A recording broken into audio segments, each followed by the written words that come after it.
I recently bought this 1947 Austin 16. It's been off the road since 2008, so 17 years, something like that. This video is potentially going to be another one of these. Will it run? Can we get it driving? And that's probably exactly what it's going to be. It's we've had the engine turning over, and I'm really looking forward to. Sorry, I was looking at something else then. Really looking forward to actually getting some teeth into this and learning about these old cars. In general, this is just going to be a quick introduction here. In general, it's not in bad nick. There's a couple of holes in the doors. There's a couple of holes in the floors. That's obviously an inspection hole. That's supposed to be there. As is that one. Oh, it's an underseat. Oh, I didn't know that. The seat's obviously not bolted in at the minute. But yeah, we've got a cubby box there. Space under the seat. Half of that seat's missing. But yeah, it's I don't think it's in bad nick considering it's 70 odd years old. I'll show you under the engine bay quickly. I really like the bonnet latch on this, which lifts up like that. I need two hands. The wings on the car were bolted on loosely, as you can see by that nice M8 bolt there.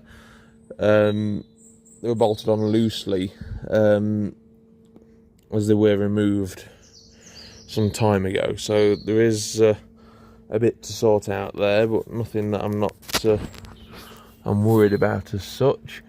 But yes, we have an engine that does turn over.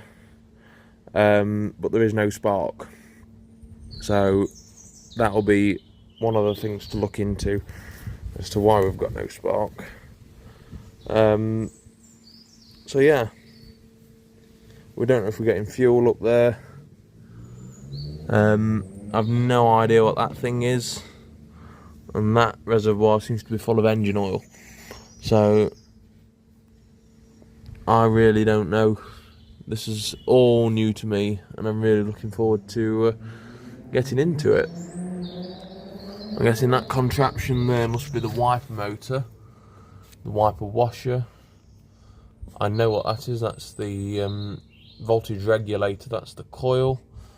I don't know where the starter solenoid is, because I saw a picture of one of the starting solenoid that was there. That's obviously the washer bottle. We've got a relay there. I doubt this thing's going to have a fuse box. So I'm going to start by taking these wings off, because I want to get them inside, because part of them have been stripped and are in bare metal. So that'll be the first job.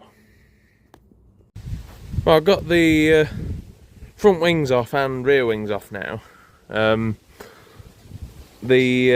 This has revealed the suspension system quite nicely. So looking here, we've got the damper, the spring, and the jack, which I've been finding out about these. They had a jack on every corner, and the reservoir and pump are still under the bonnet. What we're going to do now is well, I've already put the battery on, so now we're going to try it to see if we can get it to run. But first, what I'm going to do is clean all of the contacts, take the spark plugs out, clean them all, and clean the distributor.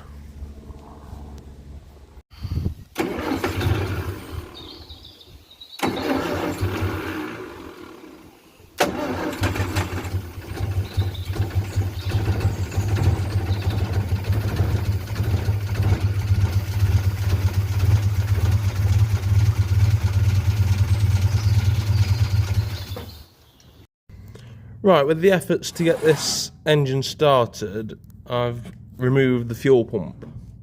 I'm going to clean this out, and hopefully I've got the right kit for it. So we're going to put it back together, and hopefully it will pump fuel. So it obviously wasn't pumping any fuel through, but it's not terrible on the filter there. Would have still let fuel through, but in there, definitely needed an overhaul.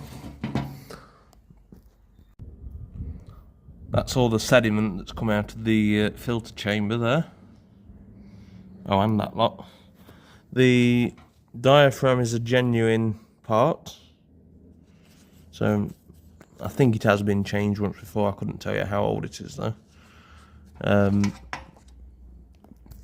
So yeah, get all this lot cleaned up.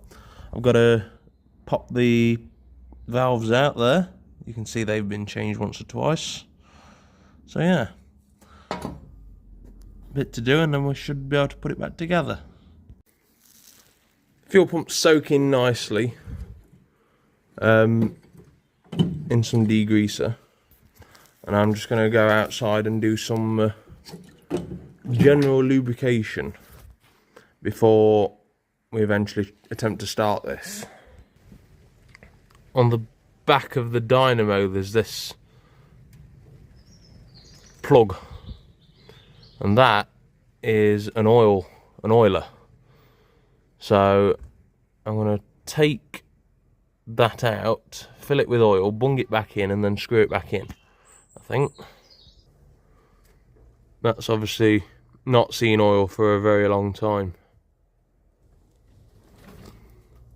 Last thing, I'm going to do the water pump, but I'm struggling to get in there to see exactly what this...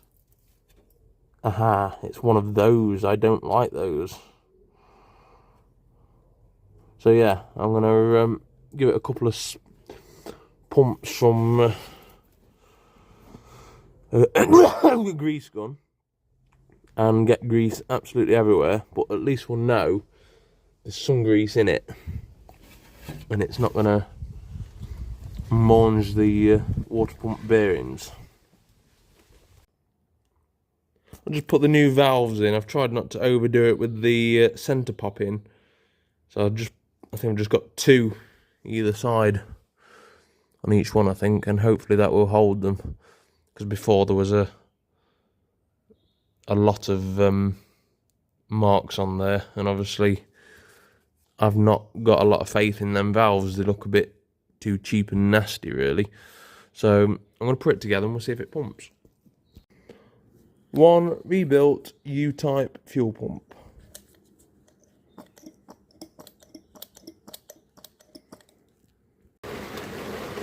And so the fuel pump's on.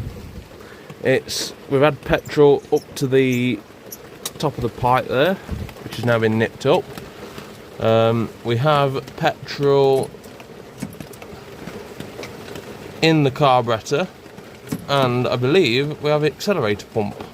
So, only one thing for it, that's to put the power on.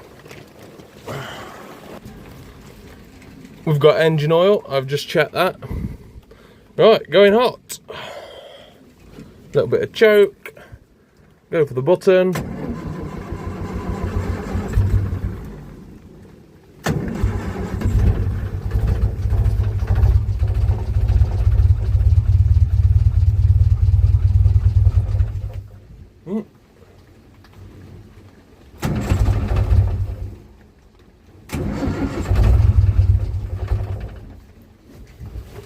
Let's give her a bit of helping hand.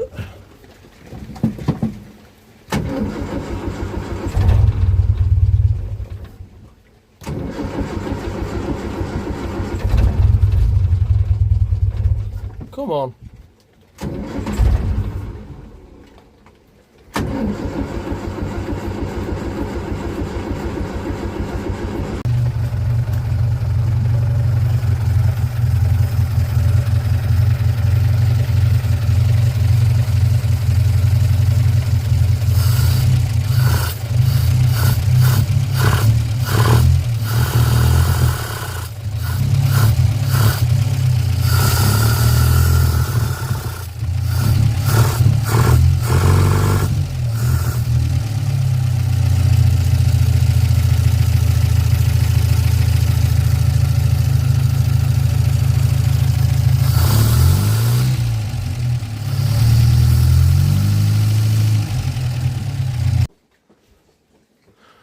Right, a quick recap then. So this has had no new parts other than a rebuilt fuel pump.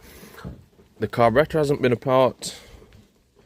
The points and condenser are the originals, they've just been cleaned. The cap's been cleaned, the spark plugs have been cleaned. Obviously it's had one of my special batteries on.